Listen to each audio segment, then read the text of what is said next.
Hi, I'm Bianca and welcome back to my Bookworm Sanctuary. So today I wanted to do my highest rated books that I've read on Goodreads. I did have a vlog all planned for you, but for whatever reason the video clips got corrupted. They didn't work, which was really disappointing. It was, just a little reorganization vlog of my room. I've got a couple of new 3-tier bookcases, so I put them together and had a chat. It was my birthday last week on Thursday, on the 22nd of September. So, yeah, I just basically was doing a little vlog about that. But for whatever reason, all the clips, or most of the clips that I recorded just didn't work. So that was really disappointing and annoying. But it is what it is. So I'm going to basically do the highest rated Goodreads for you. I have been meaning to do this for a little while anyway for you, but yeah, I thought we'd do it today a little earlier than I had planned. So with the highest rated books on Goodreads, I'll just basically let you know the ratings, the average rating, what I gave it in stars, and yeah, if I agree or not. I'm going to have to put my eyes on. Sorry, can't see. So, A Gift for the Alien Warrior is actually the highest rated book I have on my books read.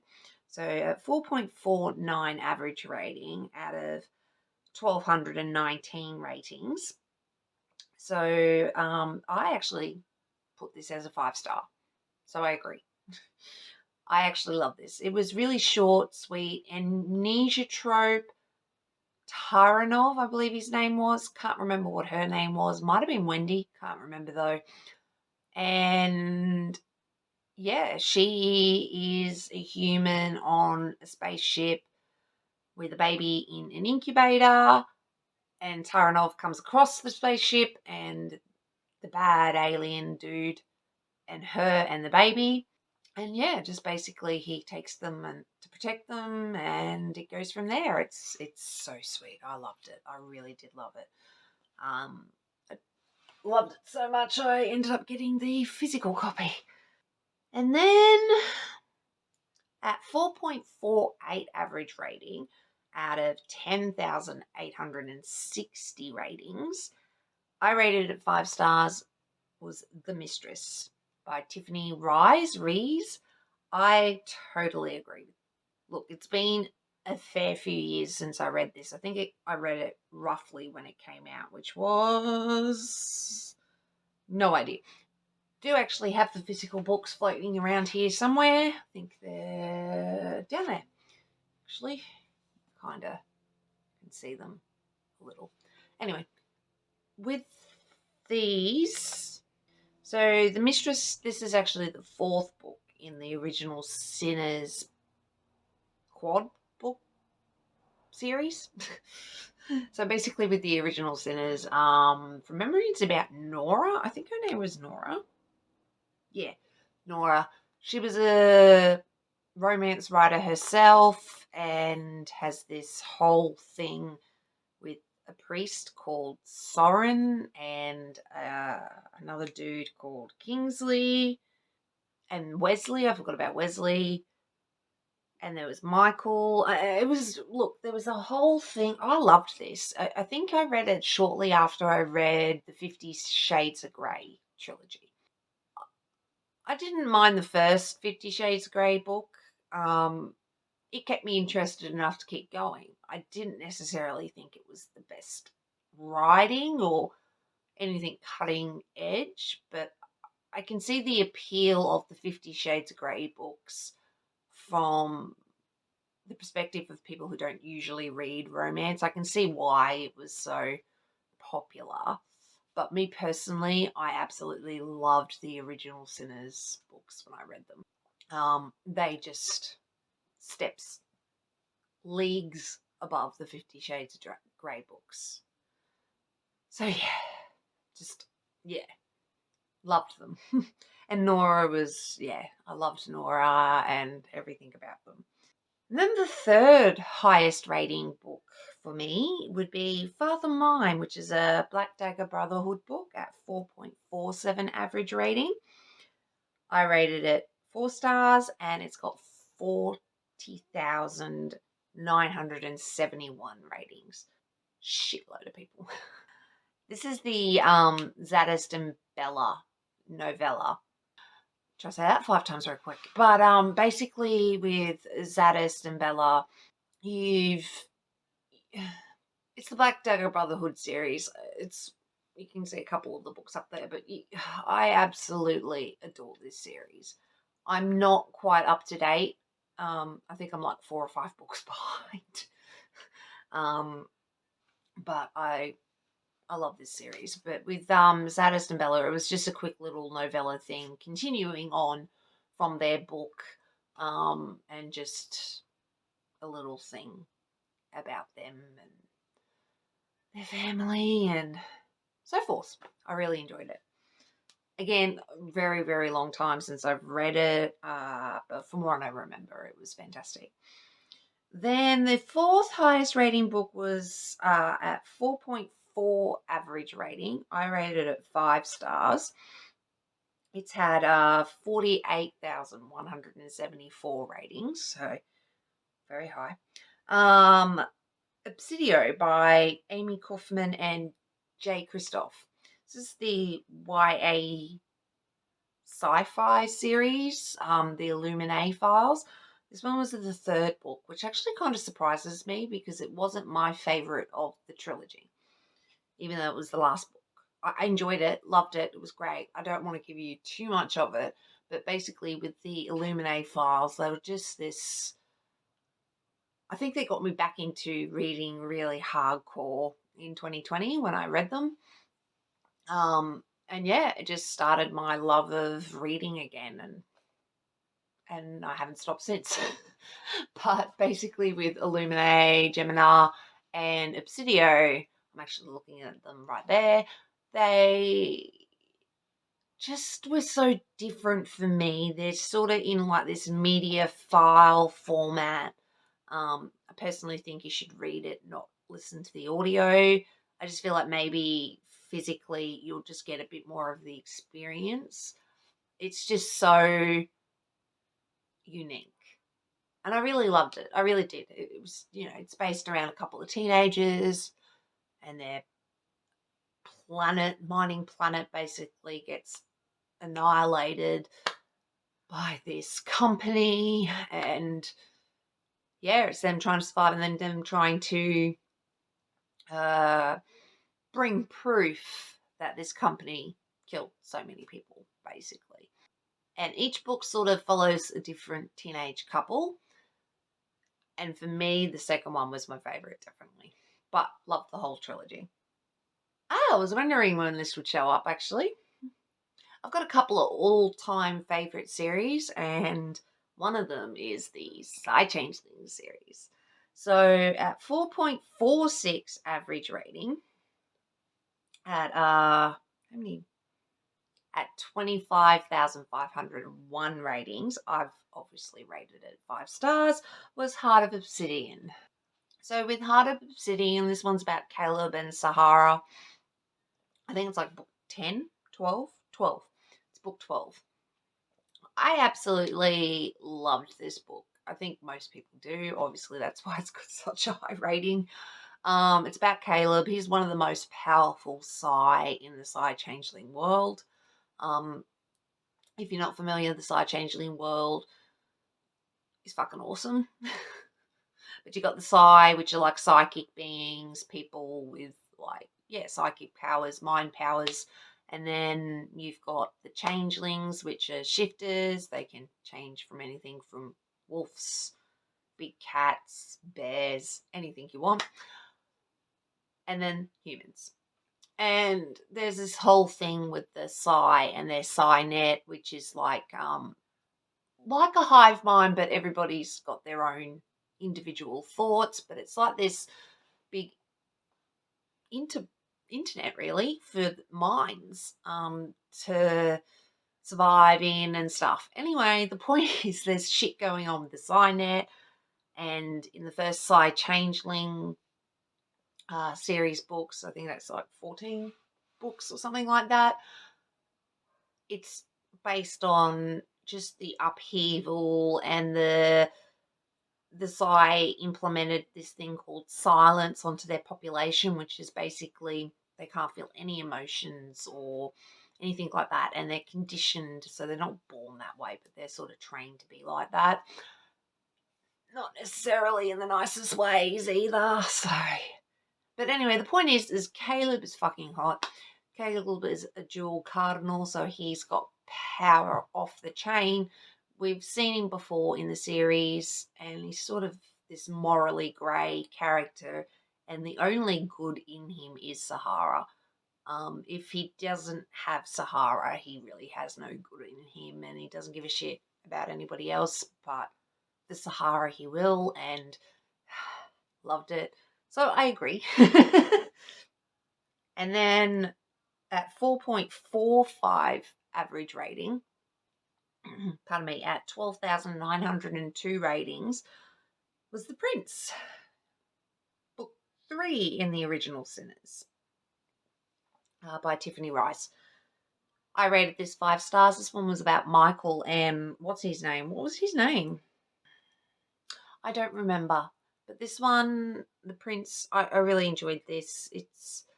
See, with the original Sinners, it's not just about Nora, it's about the side characters as well. But yeah, look, I really enjoyed this from what I remember. It's been really, really long time. Probably should reread the series because it was so good from what I remember. And yeah, I tend to agree with this.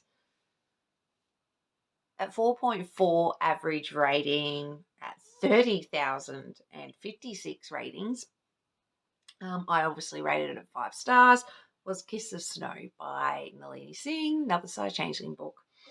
I'm very happy to see them so high up. And Kiss of Snow, not surprised either. This one is about Hawk, almost forgot his name, Hawk and Sienna. They've had this push and pull thing since the beginning, basically. He's the alpha of Snow Dancer? Pretty sure it's Snow Dancer Wolves.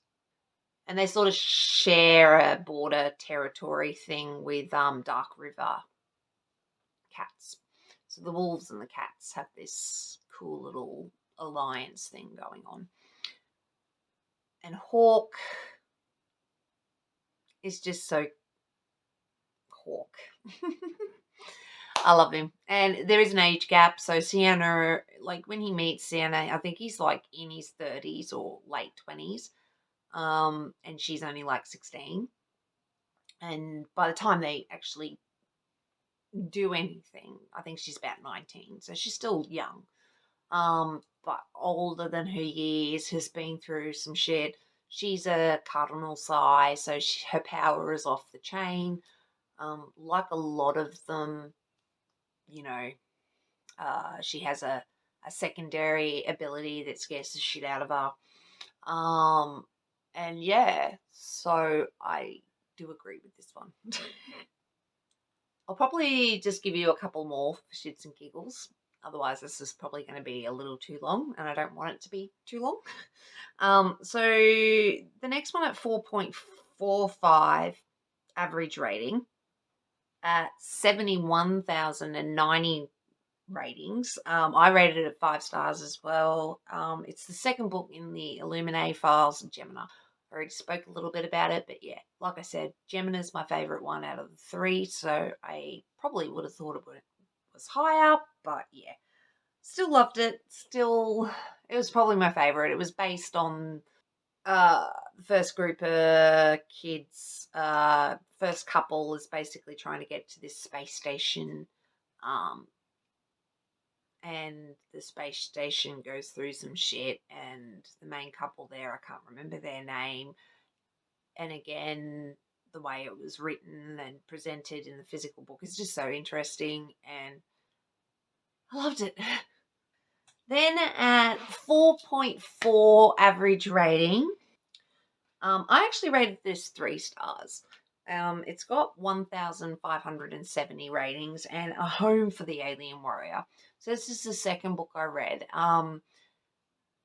And like with the gift for the Alien Warrior, I really enjoyed this. I absolutely loved it. So I thought I'd properly enjoy the other books in the series. And I did enjoy this, just not as much. Can't even remember her name, but she's some sort of science experiment and she's being kept there with a couple of young children, alien children. And then the alien warrior comes in, saves them all, and, they fall in love, sort of thing. Yeah, I rated it 3 stars. I don't know, I didn't really vibe with that one. And then Lola and the Millionaires Part 2 is 4.4 average rating. I've rated it 5 stars. And it had 11,258 ratings. So basically, Lola and the Millionaires is a reverse harem, part of a sweet Omega verse. So it's Omega verse, but these are not shifters or anything like that. They're just normal people with alpha, beta, omega tendencies. So Lola's a beta. She went through a lot of crap in Baby and the Late Night, something like that. Lola and the Late Night Howlers. I always get that mixed up. So Baby and the Late Night. Oh, for fuck's sake, Bianca. Baby's story, you get introduced to Lola. Lola is Baby's best friend. Lola's gone through some crap in Baby's story. And then I guess you don't really have to read Baby's story, but it probably would help. And it's a great story, so why not? And Lola is scarred and is just not doing well. And she meets these beautiful men. Meets this other beta, Leo, from memory, and yeah. And then there's the Omega Rake. He's this model. Wes, from memory, Matthew. He's this French dude from memory. Shit, and I swear there's one or two more blokes as well, but they're all these beautiful millionaires that just fall in love with her, and there's lots of sexy, sexy times, and there's 2 books, but part 2 is higher than part 1. I actually probably would have rated part 1 higher than part 2. Each their own. And then out of curiosity, I just wanted to see what the highest rated Immortals After Dark book was that I've read on Goodreads, or, whatever. Anyway, it reckons it's 4.4 average, my bad, 4.43 average rating. And it had 46,043 reviews. I've rated it 5 stars, and it was Demon from the Dark. I honestly would have thought other books would have been higher up than that, like Lothair, but it isn't, which is weird if you ask me, because I hear Lothair being talked about an awful lot. It's got a 4.38 average rating, Lothair does. Anyway, Demon from the Dark. Malcolm and Caro. So this book is probably one of the books that you've got to start reading them in order. The first 3 or 4 books are all more or less in the same timeline. So you can get away with, reading them in any particular order.